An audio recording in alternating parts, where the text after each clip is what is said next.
Have you ever observed those rare individuals who influence entire rooms without uttering a word? They don't raise their voice or plead, they simply withdraw, and something remarkable happens. The atmosphere shifts, people begin questioning themselves, reaching out, feeling the weight of absence. Now consider what would happen if you adopted this same approach. If you paused before reacting, chose silence over instinctive responses, walked away rather than engaged in pointless battles, the effect would be transformative. This is where true power lies. When you stop making yourself constantly available, emotionally, physically, psychologically, the people around you experience a crisis. They've grown accustomed to controlling you through your predictable reactions, your automatic responses, your endless availability. But the moment you withdraw, the dynamic changes completely. Those who believed they understood you suddenly realize they never truly did. Carl Jung offered profound insight when he said, "Everything that irritates us about others can lead us to greater self-understanding." Reflect on this. Who becomes agitated when you're no longer accessible? Who tries to provoke a reaction from you? Their behavior reveals far more about their own needs and manipulations than it does about you. You continue sacrificing yourself, saying yes when you mean no, responding immediately when exhausted, justifying your choices as if you owe the world an explanation. With every forced agreement, every knee-jerk reaction, every people-pleasing gesture, you hemorrhage precious energy. At day's end, what remains? Exhaustion, frustration, and a hollow feeling you can't quite name. The reason is simple. You've been too available to those who deserve your presence least of all. This isn't about rejecting the world. It's about finally choosing yourself. Jung called this process individuation, the journey toward becoming whole, authentic, complete. It begins when you recognize that conscious silence holds more power than 1,000 arguments. That strategic withdrawal, when chosen deliberately, not as escape, constitutes an act of strength. So I ask you directly, how much longer will you allow others to dictate your emotional state? When will you stop reacting like a marionette every time someone tugs your strings? Perhaps the time has come to sever those cords, to withdraw, to become beautifully mysterious. Because when you cease being perpetually available, everything changes.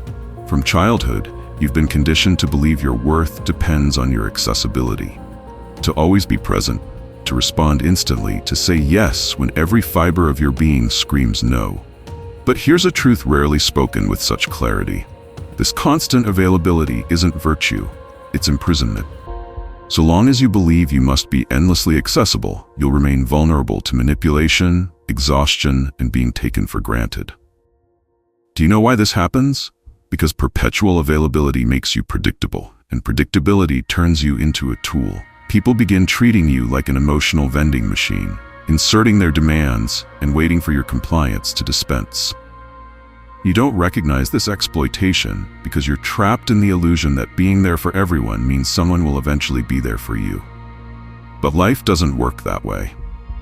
Jung spoke of the persona, the mask we wear to gain acceptance and love. This very mask keeps you overextended. You claim everything's fine while suffocating inside. You answer messages immediately despite your exhaustion. You explain, justify, defend as though the world holds some claim on you. The painful truth? The more you place yourself at the center of others' dramas, the more you vanish from your own existence. Constant availability represents a subtle but devastating form of self-abandonment. It's a disguised attempt to control how others perceive you, to secure approval, avoid rejection, maintain an image. But this false control extracts a terrible price: your peace, your vital energy being distributed as though it were limitless when in reality it's frighteningly finite. Those who demand your constant presence don't truly want you. They want what you provide. Validation, companionship, distraction, emotional first aid. But when you change the rules, when you establish boundaries, when you refuse to react, these same individuals become irritated, accusatory, dismissive. Not because you've changed, but because you've ceased being useful to their needs. Here's the cruelest truth of all. The more available you are, the less others value you. Abundance breeds contempt. No one respects what they haven't earned. No one treasures what's always at hand. So ask yourself pointedly, who genuinely deserves your time? your attention, your presence, or more revealing, who has earned your absence? Before answering, we must confront a fundamental question. Why do we react so compulsively? Why do we yield so easily? What drives this automatic urge to respond, explain, and please? The answer lies in what Jung termed psychic energy, the life force that fuels our thoughts, emotions, and actions. Your energy constitutes your entire currency, and if you don't learn to safeguard it, others will happily spend it on your behalf. Jung rejected the notion of the psyche as some mechanical system reacting mindlessly to stimuli. He envisioned our minds as dynamic energy networks, where every thought, feeling, and action consumes part of our finite reserves. The critical question becomes, are you deliberately directing your energy, or letting the world dictate its expenditure? Each impulsive reaction represents wasted vitality.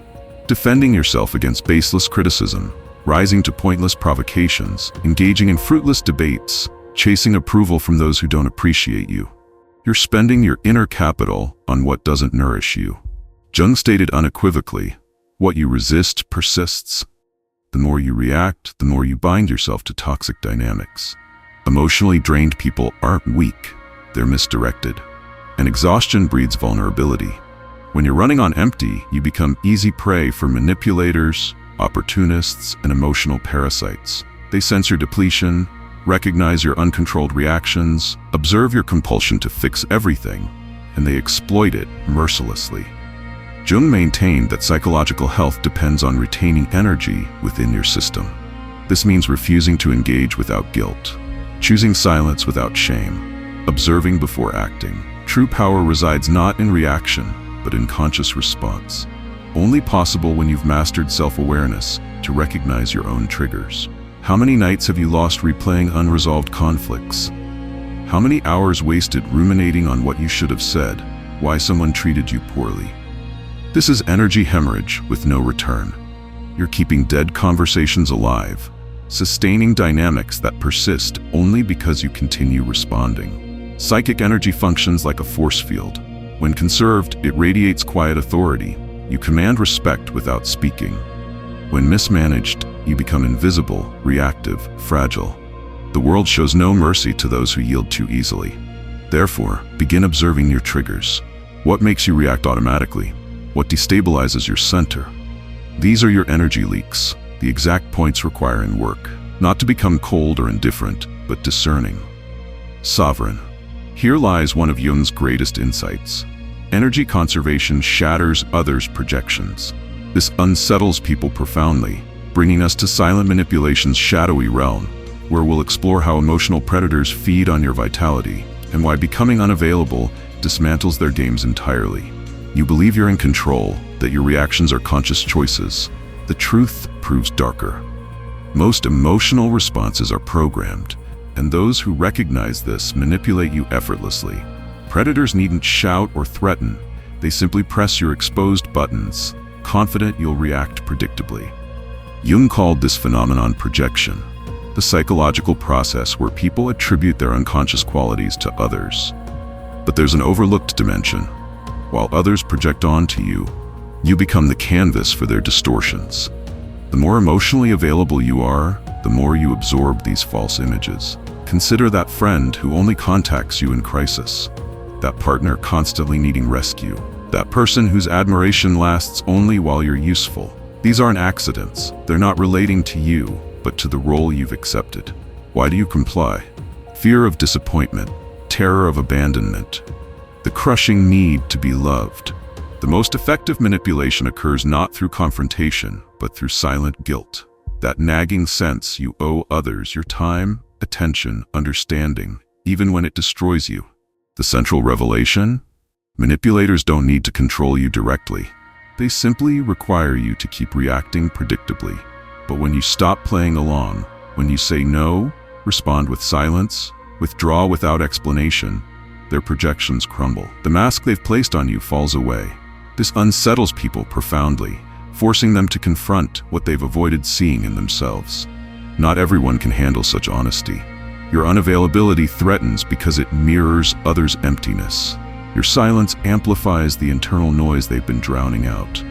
Their subsequent attacks, criticisms, dramas, not about your actions, but about you ceasing to serve as their convenient mirror. As Jung observed, we achieve enlightenment not by imagining light, but by making darkness conscious. When you withdraw, when you stop feeding toxic cycles, other shadows emerge, often unbearably so. But what about you? Are you prepared to be misunderstood, rejected, even vilified for protecting your peace? Can you withstand the silence following rupture? For it's precisely in that silence that new power germinates. Modern society clamors with noise. Everyone wants to speak, to respond instantly, to win meaningless debates regardless of personal cost. But few recognize silence as devastating power. Not the silence of weakness, but conscious, strategic, razor-sharp silence. Not absence, but amplified presence. Eastern traditions view silence not as emptiness, but as fertile ground for transformation. When you stop reacting, you start observing, noticing previously hidden patterns, emotional loops, manipulation tactics, self-sabotaging cycles. Silence breeds lucidity, and lucidity terrifies controllers. Notice how certain people panic when you don't respond, when you offer no explanations, when you simply disappear. They don't miss you, they miss their narrative control. While you speak, you play their game. When silent, you change the rules entirely. True silence isn't voicelessness. It's energy mastery. The refusal to be pulled into others' dramas. The conscious choice to avoid unworthy battles. As Jung noted, individuation, becoming who you truly are, requires this distancing. Only in silence can you hear yourself clearly, undistorted by the world's noise. But don't mistake this for easy transformation. Silence carries costs. Distance from those who valued only your utility. Being misunderstood by those who saw you through their projections. Accusations of coldness from those who preferred your compliance. The mature recognize words constitute energy investments. Not everyone deserves withdrawals from your account. Sometimes silence isn't retreat, but sovereignty. The dialect of those who need prove nothing. Silence unsettles because it forces confrontation with internal noise. Your absence needs no explanation, it speaks volumes. Those threatened by it reveal how deeply they relied on your instability for their equilibrium. Yet the most potent silence isn't what disturbs others, but what rebuilds you. The silence connecting you to something beyond external validation. In this sacred space, free from others' demands, you reclaim your energy and rediscover your essence. Understanding alone isn't enough. You must act. Stop saying yes when you mean no. Stop replying to draining messages. Stop participating in empty conversations. Stop maintaining relationships of inertia. Awareness without action is self-deception in new clothes. True transformation begins when you choose to become selective. Not cold or arrogant, simply unavailable on demand. This starts small. Pause before responding. Exit pointless arguments. Silence your phone without guilt. Say not today without apology. The crucial part? You owe no explanations. Your absence is its own statement. This proves unforgivable to those who relied on your compliance to sustain their narratives. Jung understood individuation requires periods of isolation, not depressive withdrawal, but sacred retreat. Time alone to hear your voice clearly, to rebuild your identity from within rather than through others' eyes. Your evolution's barometer? Observe who distances themselves when you become more reserved, who tries to provoke you when you stop reacting, who accuses you of changing when you establish boundaries. These reactions confirm your growth, not your error. Unavailability feels uncomfortable initially. Guilt whispers you're being selfish. Others will call you harsh. This is the deconstruction process, inevitable when challenging lifelong conditioning. Conscious unavailability forms the foundation of self-determination. Every no to the world is a yes to yourself. Withdrawing from toxicity affirms your peace matters most. Unexplained boundaries teach true respect. Not everyone will appreciate this version of you. Your emotional absence will expose wounds they'd rather ignore, reveal their dependence on your participation in dysfunction.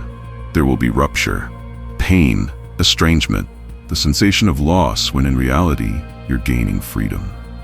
What emerges from this silence? First, discomfort, doubts about being too harsh, fears of losing connections. Gradually, this silence transforms into cleansing, healing calm. Then comes solitude, not of lack, but profound self-presence. The solitude of those who refuse to betray themselves for others' comfort. In this space once filled with chaos comes clarity. Where anxiety ruled, peace enters. Where neediness lived, authentic strength takes root.